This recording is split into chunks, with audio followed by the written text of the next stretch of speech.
سلام دوستان، خوش آمدیم به کانال توانا کریمی.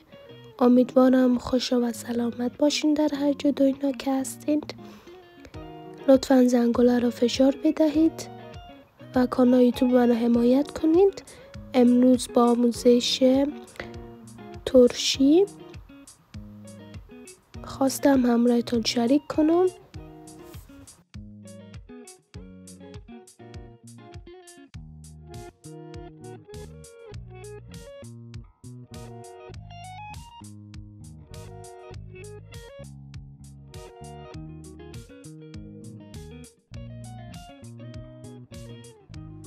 من زردک‌های خود را با چیپس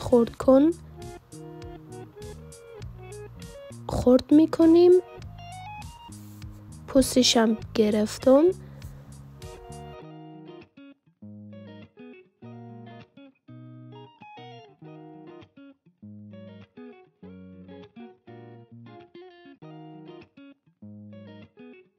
زردک‌ها را از مابینش دو تقسیم میکنم دوباره که به همین شکل بیاید. دیگراشم به همین طوری.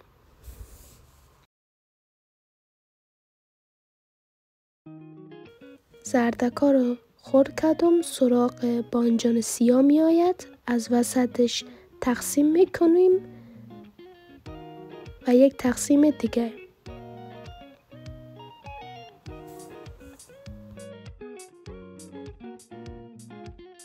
خرد میکنم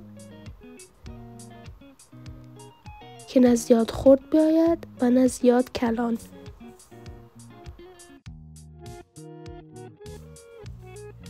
من بانجان سیاه خود ما دوباره از وسطاش ریزه میکنم چون کمی کلان هستن و بعد برایتون نشان میدهیم.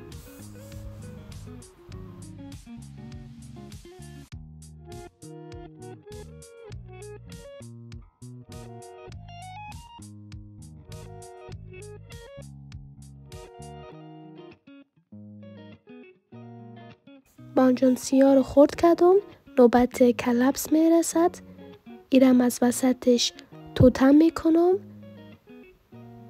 و ایره خرد ریزش میکنیم.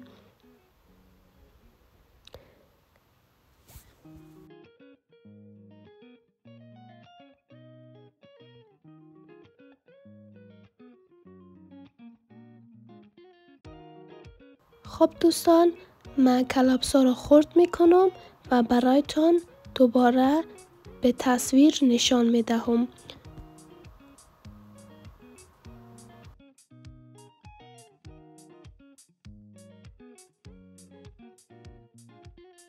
کلبسا رو توی یک بشقابی میریزیم و نوبت گلپی میرسد. گلپی ها رو من پیش از پیش شستمش. ایرم از وسطش توته میکنم.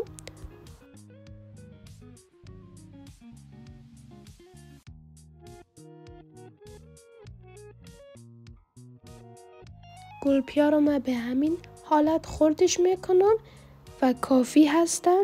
زیاد ریزش نمی کنم.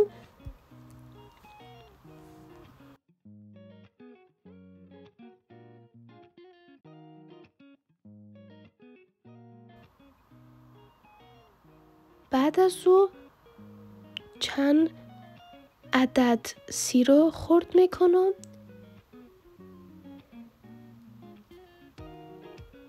سیر خود را زیاد ریزه نمی کنم.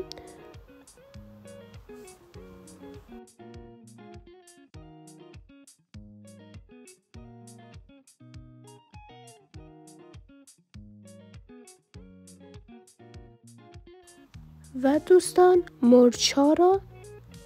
مرچم هم تازه هستن، بسیار تند.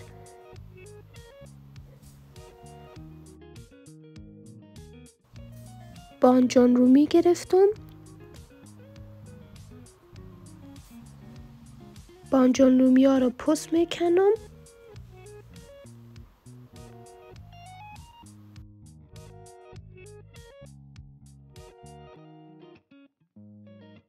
و بعد از وسطش خرد میکنیم ریزه ریزش بکنید.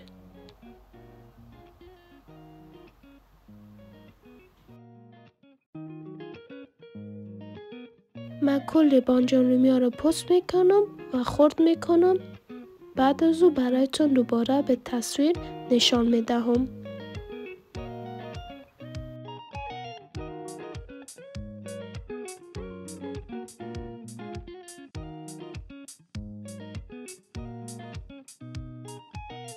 من عزیزان کلپسم گرفتم. کلپس های خرد هسته، بسیار خوشمزه هسته.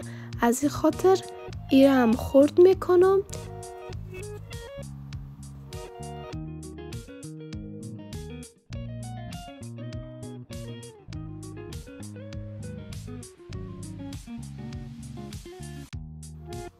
سر گازم بانجان رومی زیاده کردم و بعد سرکه کمی و آب جوش.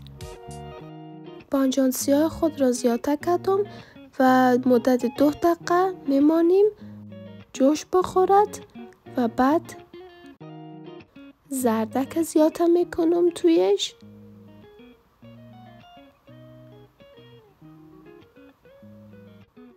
گلپیره و کلپسه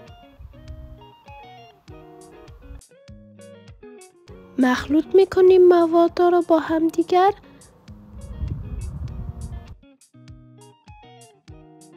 من مدت 3 دقیقه سر گاز میمانم، جوشش نمیدهیم و بعد از 3 دقیقه به همین شکلش تیار شده ترشی.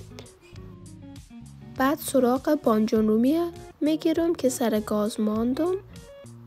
1 قاشق غذاخوری روب زیاده میکنم تویش، مخلوطش کنید.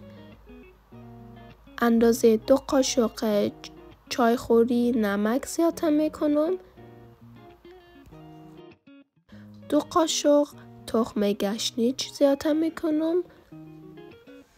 تخم گشنیج زیاده کردم چون بسیار خوشمزه می آید. من بانجان رومی از سر گاز برداشتم. فعلا سیر زیاده میکنم و مرچ تنده. اینا را خوب مخلوط میکنیم و بعد زنجفیل چند قوزه رندم میکنم. اینم زیاده میکنیم تویش.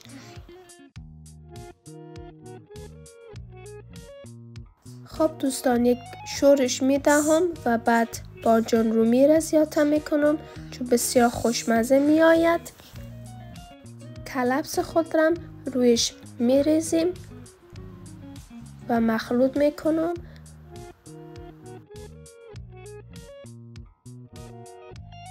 مواد کلش که خوب مخلوط شدن توی یک شیشه من ترشی را زیاده میکنم. آیستکه ترشی ها را زیاده میکنم و سرش هم میبندیم مدت 1 هفته تا 2 هفته و بعد توش جانش میکنیم. دوستان این از آموزش ترشی. امیدوارم که خوشتان آمده بود. دوست داشتین لایک کنید. کنارش هم ترشی سفیدم درست کردم. کانال یوتیوب توانا کریمی حمایت کنین تا بتونین دیگه ویدیوهای جدید در کانالش ببینید. تا دیگه برنامه‌های جدید. خدا نگهدارتان و شب و روزتان خوش.